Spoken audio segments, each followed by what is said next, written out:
오늘 저희에게 주시는 하나님의 말씀은 시편 133편 개역개정입니다. 보라, 형제가 연합하여 동거함이 어찌 그리 선하고 아름다운고, 머리에 있는 보배로운 기름이 수염 곧 아론의 수염에 흘러서 그의 어깨까지 내림 같고, 헐몬의 이슬이 시온의 산들에 내림 같도다. 거기서 여호와께서 복을 명령하셨나니 곧 영생이로다. 살아계신 하나님의 말씀입니다. 아멘. 오늘 시편 133편을 가지고 영생을 사모하는 자들의 연합이라는 제목으로 은혜를 나누겠습니다. 지난주 다윗의 성전으로 올라가는 노래를 가지고 다윗이 법궤를 모심으로써 하나님 중심으로 살려고 애쓰는 모습을 살펴봤습니다. 오늘도 다윗의 시인데 오늘 시의 핵심 단어는 연합, 하나됨입니다. 우리의 구원의 특징은 개인적이라는 것입니다. 또 신앙의 특징은 개인적이라는 것입니다. 하지만 하나님의 역사는 개인으로 시작하시고 개인들을 구원하시고 개인들의 신앙을 중요하게 여기시지만 또한 하나님은 한 민족을 이루게 하시고 한 나라를 이루게 하시고 또 결국에는 온 인류를 구원하시려는 것이 하나님의 목표입니다. 각 개인의 믿음, 그것은 많은 사람들이 구원받기 위해서 각자의 믿음에 의해서 구원을 받지만 중요한 것은 각 개인이 믿음을 갖고 있는 것이지만 믿는 것이 똑같아야 된다는 것입니다. 그러니까 동일한 기준은 한 가지 기준을 놓고 모든 사람들이 그 동일한 것을 믿어야 구원을 받는다는 겁니다. 각 개인이 신앙을 해서 각 개인이 구원받기 때문에 모든 사람이 다른 것들을 믿는 것이 아니라 모든 사람이 동일한 것을 믿게 하신 것이 하나님의 구원의 계획입니다. 그래서 다원주의라고 여러분 아시나요? 다원주의가 말하는 것은 뭐냐면 산 밑에서 올라가면 어차피 어느 길로 가든지 정상에서 만난다는 거예요. 그러니까 이걸 믿어도 되고 저걸 믿어도 되고 뭘 믿든지 결국 끝에서는 하나님만 만나니까 하나님을 믿는데 여러 가지 방법이 있다라고 하는 것이 다원주의예요. 그런데 다원주의가 이 시대를 지배하고 있지만 우리는 한 가지 진리만을 믿도록 하나님이 설정을 해 놓으셨어요. 그래서 우리 모두는 생각이 달라요. 기준이 다르고 삶의 기준도 다르고 직업도 다르고 모든 것이 다양한 삶의 방식으로 살아갑니다. 여러분 똑같은 삶을 살지 않죠. 모두 다 다른 패턴을 살아가죠. 근데 모든 사람이 각각의 삶을 자기 나름대로 살아가지만 모두에게 동일한 것이 있어요. 모두에게 공통적인 것이 있어요. 그것은 뭐냐면 모든 사람은 태어나서 살다가 죽는다는 거예요. 그건 예외가 없어요. 어떤 사람은 특별하게 살았기 때문에 그 사람은 안 죽고 어떤 사람은 의미가 없는 삶을 살기 때문에 죽고 하는 게 아니라 모든 사람은 똑같이 태어나서 살다가 죽는 것입니다. 그러니까 태어나고 살고 죽는 원리는 모두에게 동일하게 적용이 되는 거예요. 이렇게 우리가 통제할 수 없는 그런 삶을 살아가는데 우리가 처음이 있고 끝이 있다는 것은 동일한 거예요. 여러분 다 처음이 있고 끝이 있다는 것을 인정하시죠? 근데 그 처음과 끝 가운데 있는 그 삶 가운데 다양성이 존재하는 거예요. 그러니까 어느 누구도 처음과 끝의 원리를 거부하며 살 수는 없습니다. 이렇게 시간적인 개념으로 처음과 끝이 있다면 공간적인 개념으로도 처음과 끝이 있어요. 여러분 시간적으로 여러분 태어나는 때가 있죠? 또 죽는 때가 있어요. 인정하시죠? 그죠? 시간을 인정하시죠? 그럼 공간은 어떻습니까? 여러분이 시작된 공간, 또 여러분이 끝나는 공간 있다고 인정하십니까? 근데 중요한 것은 뭐냐면 여러분 태어나는 때가 있다고 인정을 하시고 죽는 때가 있다고 인정하시죠. 근데 여러분이 태어난 때 여러분이 언제 태어났는지 아십니까? 내가 인지하고 태어났습니까? 여러분이 죽는 때 여러분이 인지하고 죽을 것 같습니까? 여러분이 언제 태어났다는 것은 누구의 말에 의해서 알 수 있어요? 부모님의 말, 또 병원의 기록에 의해서 알 수 있어요. 죽는 것도 뭐예요? 병원의 의사가 기록해주고 선고해줘야 알 수가 있는 겁니다. 그러니까 여러분은 시작하는 때가 있다고 하지만 그 때를 내가 인지하지 못하고 시작했고, 끝나는 때가 있다고 생각하지만 그 끝나는 때도 인지하지 못하고 끝나는 것입니다. 그러니까 우리의 시작과 끝이 있다는 것은 알지만 우리는 그것을 주관할 수도 없고 그것을 결정할 수도 없고 그것을 좌지우지할 수도 없다는 겁니다. 이렇게 우리가 태어나고 죽는 것을 알지만 우리가 그것을 통제하지 못한다는 것은 그것이 영원 속에 있기 때문이에요. 그러니까 영원 안에 어느 순간이기 때문에 우리는 그것을 알지 못하는 것입니다. 쉬운 예로 여러분 자고 깨죠, 그죠? 여러분 언제 잠들었는지 여러분 아십니까? 오늘 내가 맨날 몇 초 몇 시에 잠들었다 아십니까? 깨는 것도 내가 이때 깨야 되겠다라고 딱 깨집니까?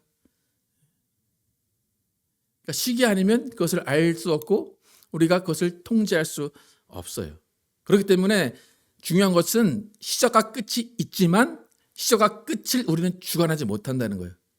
그러니까 시간과 끝을 주관하시는 분은 오직 하나님 한 분뿐입니다. 요한계시록 22장 13절 함께 읽겠습니다. 시작. 나는 알파와 오메가요 처음과 마지막이요 시작과 마침이라. 예수님이 나는 알파와 오메가다, 시작과 마침이다 그래요. 알파와 오메가라는 걸 잠깐 설명을 해드리면 알파와 오메가는 왜 처음과 시작일까요? 그게 무슨 의미일까요? 단순합니다. 알파라는 그것은 알파벳, 그 그리스어 알파벳 처음 A가 알파예요. 그리고 오메가는 그럼 뭘까요? 그리스 알파벳의 맨 끝이에요. 그러니까 그 당시 예수님이 그리스어로 설명을 하신 거예요. 그러니까 우리나라 말로 하면 뭐예요? 나는 기역과 히읗이다. 그뿐이에요. 되게 오묘하거나 되게 거창한 게 아니라 그냥 그거 A에서 Z다라는 거예요. 그래서 이렇게 처음과 끝을 안다라고 할 수 있는 분은 오직 하나님 한 분뿐입니다. 그리고 우리는 그 안에서 창조되어서 살아가는 거예요. 그래서 우리의 존재라는 것은 하나님이 지어놓으신 처음과 끝, 하나님이신 처음과 끝 안에 어느 순간에 들어있는 것이 우리의 인생입니다. 여러분, 하나님께서 흙으로 사람을 지으셨어요. 그 흙으로 사람을 지으시고 그 안에 코에 생기를 불어넣으셔서 그 흙 안에 영혼을 집어넣으셨습니다. 그러니까 처음이신 하나님과 함께 했던 그 영혼이 육신 안에 부어진 거예요. 여러분, 육신 안에 영혼이 들어왔다라는 것은 간단하게 우리가 풍선에다가 공기를 집어넣는 것과 마찬가지예요. 우리 여러분 풍선을 불어요. 그러면 그 공기는 어디에 있던 공기예요? 입에다 대고 불어요. 그 공기는 어디 있었어요? 내 안에 있었죠. 내 안에 있던 공기가 나가서 공기를 그 풍선이라는 그 육체로 볼 수 있는 그 풍선 안에 들어간 거예요. 그죠? 그러니까 그 공기는 이미 내 안에 있었고 내 안에 있던 공기가 나가서 또 다른 하나의 모양을 만든 것입니다. 그러니까 우리의 영혼이 시작점이 있다라고 하는데 그러면 그 시작이 언제냐라고 여러분 질문을 해봐야 돼요. 여러분이 태어난 거는 시작점이 분명히 있어요. 그죠? 엄마 아빠가 이때 태어났다라고 알고 있으니까. 근데 여러분의 영혼은 언제 시작했냐라는 거예요.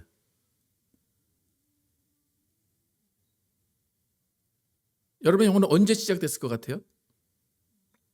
이 땅에 내가 응애하고 태어날 때 그때 영혼이 생겼을까요? 생각해 보셨습니까? 내 영혼은 언제 만들어졌을까? 어떠세요? 엄마 뱃속에 정자와 난자가 수정했을 때 그때 영혼이 만들어졌을까? 태어났을 때 만들어졌을까? 우리의 영혼은 이미 하나님 안에 있던 거예요.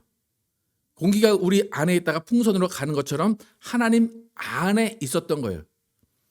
그러니까 우리의 영혼이라는 것을 여러분이 인정한다면 여러분은 그 영혼이 영원 가운데 있었다는 것을 인정할 수밖에 없는 거예요. 그러니까 하나님 안에 있던 영혼이 나온 거예요. 나와서 한 개체를 만들었어요. 더 쉬운 예를 들어드리면 비눗방울 있죠? 비눗물이 이렇게 떠놓고 도구를 이용해서 비눗방울을 불어요. 그럼 비눗방울을 불면 비눗방울 하나하나가 생기죠. 그렇게. 그런데 그 비눗방울에 있는 공기는 어디서 나온 거예요? 그냥 우리 공간에 있는 공기에서 나온 거예요. 또 그것이 터지면 또 다시 공기로 돌아가는 거예요.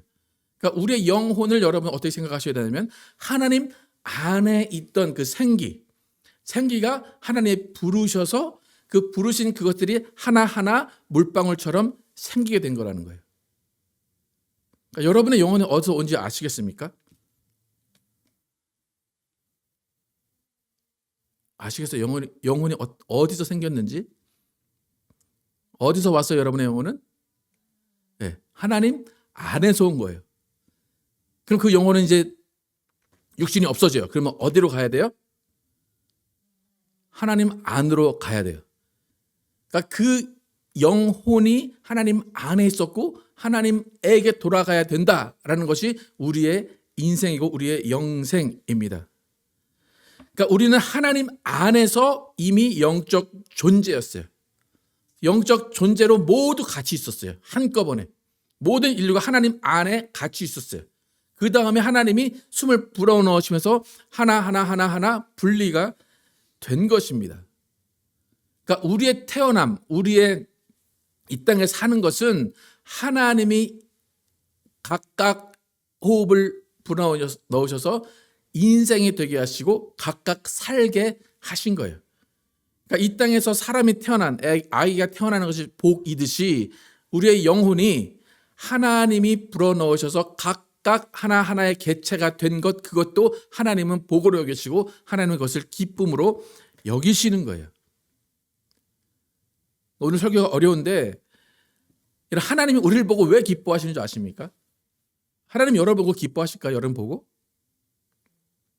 어떨 것 같아요? 하나님 여러분 보고 기뻐하실 것 같아요? 아니면 잘못 만들었네 그럴 것 같아요? 기뻐하세요. 왜 기뻐할까요? 하나님이 우리를 보실 때 와, 육체가 아름답다, 내가 잘 빚었다, 그게 아니에요. 하나님 우리를 보실 때 기뻐하시는 것은 와, 나와 같은 영원한 존재가 또 있구나, 영생하는 존재가 또 있구나, 그래서 기뻐하시는 거예요. 그래서 우리는 하나님의 복을 받았다라는 것은 뭐냐면 하나님의 영을 받았다는 거예요. 하나님의 영생을 받았다, 그것이 복이에요. 그래서 우리는 성경을 우리를 존귀한 자라고 부릅니다. 시편 16편 3절 함께 읽어보겠습니다. 시작. 땅에 있는 성도들은 존귀한 자들이니 나의 모든 즐거움이 그들에게 있도다. 하나님이 여러분 볼 때 기뻐하시는 거예요. 즐거워하시는 거예요. 근데 그 즐거움의 원인은 뭐예요? 여러분이 영생하는 하나님과 같은 영혼, 영적인 존재라는 것입니다. 그러니까 우리는 우리의 그 존귀함과 가치를 알아야 돼요. 그런데 나의 존귀함, 나의 가치는 영생이라는 데 있어요. 여러분, 동물들도 가치가 있어요. 그죠? 이뻐요. 너무 사랑스러워요. 근데 인간과 동물의 가치가 다른 이유는 뭐예요? 영혼이 있기 때문이에요. 동물이 죽으면 그냥 땅에 묻혀서 없어져요. 하지만 인간은 없어지지 않는다라는 것이 인간의 존귀함이고 인간의 가치입니다. 그래서 우리가 존귀한 자다라고 하는 것은 하나님과 같은 영적 존재라는 거예요. 또 그 영이 예수로 말미암아 하나님을 알게 되었고 깨어나서 이제 또 하나님과 함께 살 수 있다라는 것이 존귀한 자. 그래서 아까 성도들은 존귀한 자다라고 고백하는 겁니다. 이렇게 성도들은 존귀한 자다, 우리는 존귀한 자다라는 것은 영혼이 있다는 것인데, 영혼은 누구로부터 왔다고요? 하나님으로부터 온 거예요. 그러니까 영혼은 우리가 만들어낸 것이 아니라 하나님으로부터 흘러나온 거예요. 그래서 복이라는 개념은 흘러나온다, 흘러내려간다라는 것이 복의 개념입니다. 그래서 하나님의 복이 우리에 넘친다라는 것은 하나님의 생명이 우리 안에 넘친다, 흘러 들어왔다라는 거예요. 여러분, 우리의 복은 영생한다라는 거예요. 여러분 복 받은 자입니까? 여러분 영생하십니까? 우리는 영생하기 때문에 복 받은 자다라는 것을 깨달아야 돼요. 그러니까 복 받은 가정, 돈이 많아서 복 받은 가정이 아니라 하나가 되는 가정이 복 받은 가정이죠. 그래서 우리가 복 받았다라는 것은 하나님 안에서 하나 된다라는 거예요. 그래서 우리가 하나님의 복을 받은 영생을 가진 자들이라면 우리는 하나가 돼야 돼요. 여러분, 우리는 하나가 돼야 된다라고 이야기를 해요. 그럼 어떻게 하나가 될까요? 어떻게 하면 하나가 될 수 있습니까? 우리는 지금 하나가 된 것 같아요? 뭐 했는데 하나가 됐어요? 네? 뭐 서로 친하게 지내시고 막 서로 막 돈을 나누시고 서로 막 열심히 도와줬어요? 그게 아니라 아까 뭐라고 말씀드렸어요? 하나님 안에서 이미 하나였어요. 이미 하나였는데 개별적으로 나와서 개별적으로 떠다니는 것이고 이미 하나님 안에서는 하나였어요. 그러니까 다시 만나면 또 하나가 돼요. 물방울이 하나하나 떨어져 있어요. 근데 걔네들이 붙으면 어떻게 돼요? 하나가 돼요. 그 원리를 여러분 잘 이해하셔야 돼요. 그래서 오늘 다윗이 강조하는 것이 하나됨이에요. 유니티예요. 그러니까 지난주 설교에서 다윗이 법궤를 가져오고 법궤 중심으로 살아가겠습니다라고 했어요. 그건 개인의 중심이죠, 그죠? 개인이 법궤를 중심으로 살아가는 거예요. 그런데 오늘 시편에서는 나만 법궤를 중심으로 살아가는 것이 아니라 우리가 모두 하나 돼서 법궤를 중심으로 살아가자라고 말하는 거예요. 여러분, 우리는 생각이 다르고 성향이 다르고 성격이 다르고 모든 취미가 다 달라요. 그런데 어떻게 하나가 될 수 있을까? 이미 하나님 안에서 하나예요. 그래서 하나님 안에서 하나라는 것을 더욱더 드러내시기 위해서 예수라는 존재를 이 땅에 보내신 거예요. 요한복음 14장 6절 함께 읽겠습니다. 시작. 예수께서 이르시되 내가 곧 길이요 진리요 생명이니 나로 말미암지 않고는 아버지께로 올 자가 없느니라. 아버지께로 온다, 아버지께로 간다 라는 말이 영생이란 거예요. 그렇죠? 하나님으로부터 나온 영혼이 어디로 간다고 그랬어요? 하나님으로 간다고 그랬어요. 그러니까 아버지께로 갈 자, 아버지께로 간다라는 건 영생이에요. 근데 아버지께로 갈 수 있는 유일한 길은 누구라고요? 예수 그리스도입니다. 예수님은 단 한 가지의 길밖에 없다고 그래요. 영생하는 길은. 네가 이 땅에서 어떻게 살아가는지 문제는 아니야. 네가 무슨 직업을 갖든지, 네가 어떤 생각을 갖든지, 어떤 삶의 패턴을 갖든지 그것은 네가 그렇게 다양하게 살 수 있어. 그런데 아버지께로 가는 길은 단 한 가지야. 예수로 말미암지 않고는 아버지께 갈 수 없어. 예수로 말미암지 않고는 영생을 얻을 수 없어라는 거예요. 여러분도 예수님도 이 땅에 살아가실 때 세리를 마다하지 않으셨어요. 창녀를 마다하지 않으셨어요. 그들과 함께 식사하시고 그들과 함께 친밀하게 지내셨어요. 제 생각에는 아마 그 시대에도 게이나 레즈비언 많았을 거예요. 예수님이 그들과 식사를 안 하셨을까요? 식사는 하셨어요. 분명히 다양성을 인정하시고 그들을 그렇게 살 수도 있을 거라고 보셨어요. 하지만 그들이 영생하기 위해서는 단 한 가지 조건밖에 안 주셨어요. 나로 말미암지 않고는 아버지께 갈 수 없다라는 거예요. 그러니까 영생하기 위해서, 아버지께 가기 위해서는 네가 버려야 될 것은 버려야 된다는 거예요. 절대로 다른 길이 없다는 거예요. 그러니까 여러분의 목적, 여러분의 삶의 끝, 여러분의 삶의 이유가 영생인 것을 믿으십니까? 그 영생은 예수 그리스도 한 길밖에 없습니다. 그래서 하나님으로부터 흘러내려오는 복, 그것은 영생인데 그 영생의 길은 오직 하나예요. 여러분, 다양한 사람들이 교회에 와요. 다양한 목표를 가지고 오죠. 뭐 사업을 위해서 오기도 하고, 친교를 위해서 오기도 하고, 취미생활을 하기 위해서 교회에 옵니다. 그렇게 많이 오는 사람들의 단 하나의 이유, 단 하나의 목적은 영생이어야 됩니다. 그래서 우리는 예수 안에서 영생하기 위해서, 영생하는 그 목적으로 하나가 되는 겁니다. 그래서 예수로 하나 될 때만이 교회는 예수의 몸이 되는 거예요. 그래서 예수의 이름으로 하나 된 자들이 교회에 모여서 예수님께서 주시는, 예수님이 주시는 그 복을 받는 거예요. 여러분, 우리가 예수님이 길이 되시고 진리가 되시고 예수님은 소망이 되신다라고 하는데, 예수님이 왜 우리에게 길이 되시고 진리가 되시고 생명이 되시는가? 그것은 예수님은 복의 통로이기 때문이에요. 나로 말미암지 않고는, 예수로 말미암지 않고는, 그것은 무슨 말이냐면 예수님이 통로로 돼서 아버지께 가게 하신 거예요. 그래서 복이라는 것은 통로가 있어야 돼요. 여러분, 누구에게 돈을 빌리려고 하면 어떻게 돈을 빌리십니까? 돈줄이 있어야 되죠. 누가 돈을 갖고 있다는 것을 알아야 되죠. 복은 누가 갖고 있다고요? 예수님이 가지고 계신 거예요. 예수님이 통로가 돼서 아버지가 가지고 계신 영생을 우리에게 주는 거예요. 그래서 오늘 다윗이 강조하는 것은 복은 근원이 있다는 거예요. 복은 통로가 있다는 거예요. 오늘 1절부터 3절까지 다시 한번 읽어보겠습니다. 시작. 보라, 형제가 연합하여 동거함이 어찌 그리 선하고 아름다운고, 머리에 있는 보배로운 기름이 수염 곧 아론의 수염에 흘러서 그의 옷깃까지 내림 같고, 헐몬의 이슬이 시온의 산들에 내림 같도다.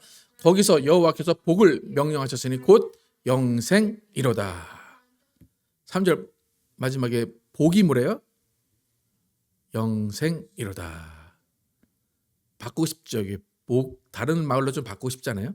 복은 장순이라, 아니면 복은 뭐 복권이니라, 복은 코인 대박이니라, 뭘 바꾸고 싶죠. 근데 복은 뭐래요? 영생입니다. 근데 영생이 주어지는데 그 복은 하나님이 우리에게 직접 주시는 게 아니라 통로를 통해서 주시는 거예요. 첫 번째, 아론의 머리에 기름이 부어지고 그 머리에 부어진 기름이 수염을 지나서 옷깃을 타고 쭉 흘러 내려가는 것입니다. 그러니까 하나님의 기름 부으신 복은 흘러 내려가는 거예요. 하나님이 아론에게 기름을 부으셨어요. 아론은 대제사장, 첫 번째 대제사장이에요. 그러니까 아론을 통해서 예배를 받으신 거예요. 그러니까 아론을 통해서 기름 부으신 그 복이 쭉쭉 흘러내려가서 결국에는 예수님까지 흘러내려갑니다. 그럼 예수님께 흘러갔으면 그 다음에 누구예요? 이제 우리들에게 그 복이 흘러오는 것입니다. 이렇게 아론에게 기름 부은 그 하나님의 복이 흘러내려간다라고 묘사합니다. 두 번째 묘사는 무슨 산입니까? 3절에 헐몬산이래요. 헐몬산. 사진 보시면 헐몬산은 이스라엘 북쪽에 있는 산이에요. 그런데 여러분, 저희가 사막이에요. 사막에 여러분, 스키장이 사막에 있을까요, 없을까요? 이스라엘에 스키장이 있을까 없을까요? 사진 있잖아요. 저기 이스라엘이에요. 저기 한 3월쯤 된대요, 저게. 여러분, 사막에서 스키 타고 싶으시면 저기 헬몬산을 찾아가시면 돼요.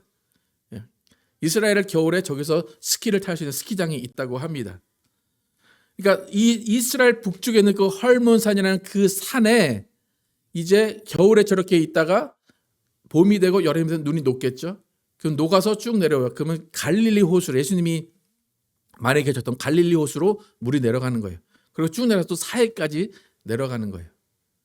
그리고 여름에는 눈이 많이 녹아요. 그래도 계속 있긴 하지만 눈이 많이 녹아요. 그렇지만 위에가 춥기 때문에 여름에 추운 공기가 내려오면서 더운 공기가 만나서 이슬을 아침에 맺히게 합니다.